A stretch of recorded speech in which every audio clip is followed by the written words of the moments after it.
GAT Shield can be accessed from any of our other tools by using the drop-down menu next to their icons or the Switch app icon.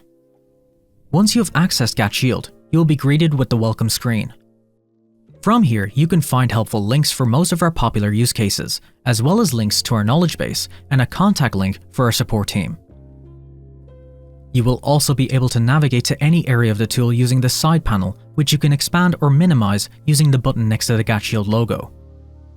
You can adjust the visuals of GAT Shield between light and dark mode using the sun or moon icon, as well as view your notifications with the bell icon.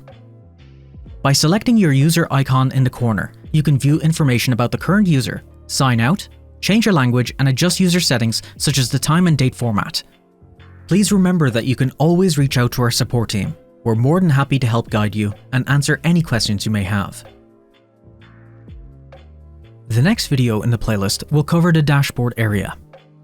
If that video isn't auto-loading or you cannot see the playlist, please select the playlist link in our information section. This will allow you to see all the videos in order and also let you select any individual video in the playlist. Thanks for watching.